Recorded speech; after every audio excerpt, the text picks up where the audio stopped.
So what the question asks is, given a polynomial and one of its factors, find all of the remaining factors. All right? So we need to go back and think about this in more simplistic terms, exactly what you do. Let's say I say, given 12 and one of its factors, 2, find the remaining factors. So, well, you know that 2 is a factor because 2 divides into 6, right? That's what it means it to be a factor, right? You can rewrite it as a multiplication problem. So therefore, you can divide your factor into 12. So I could say 2 divides into 12, and then you could say 6 times.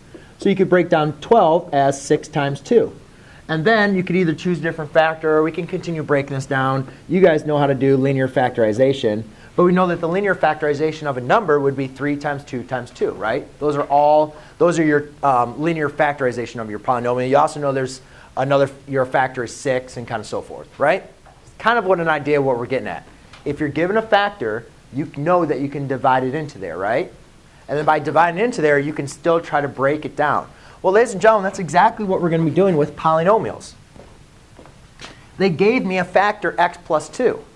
So therefore, does it make sense that we know that x plus 2 divides into this? Yeah, right? But let's prove it. So there's 2 ways we learn how to do it. One was long division, and one was synthetic division. Hopefully by now, with all the practice that we've done, you've kind of seen that synthetic division can be very quick, right? So to do synthetic division, we got to make sure we're dealing with a binomial, which we are, a linear binomial. And we want to make sure this is in descending standard form, which it is. So therefore, remember, I'm going to set my binomial equal to 0, which we're going to talk a little bit more about today, why we do that. Then we're going to set it equal to 0. So now I have x equals negative 2. So I do negative 2 outside my box. Then I take the coefficient of each term, 2, 1, negative 5, and 2. There's no missing term, so I can just put every coefficient in there. Everybody follow me? Remember, if there wasn't like an x squared, you'd have to put 0 in there. That's what I was trying to write. So now you bring down the first term, 2.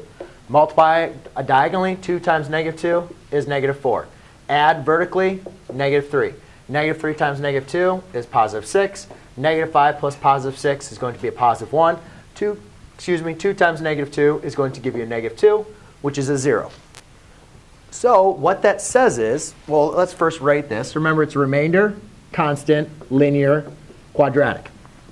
So I have 2x squared minus 3x plus 1. So what this says is x plus 2 divides into this polynomial 2x squared minus 3x plus 1 times. All right?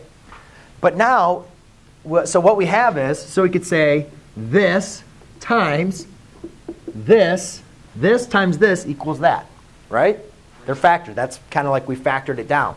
However, what we want to do, just like I did with the number 12, I broke it down into 12 equals 2 times 6. But then we broke down 6 again, right? So we know we can't break this down.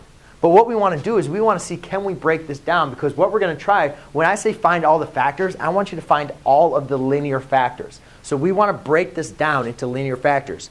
This is not a linear factor, right? Because it's quadratic. So what we're going to want to do is see if we can factor this. So rather than doing the x, I'm just going to kind of give you guys a little bit quicker process. We know that my first 2 terms have to multiply to give me 2x. So I'll just put a 2x times 2x. Then our final 2 numbers have to give me a 1. So it's either going to be plus 1 times plus 1 or minus 1 times minus 1. But notice our middle term is negative. So therefore, I can say those 2 have to be negative. And then we have our other product here. So now what I've done is I've completely factored this problem, and I've listed it as a product of all, given one factor, written it as a product of all of its factors. Cool? There we go. Which number was that?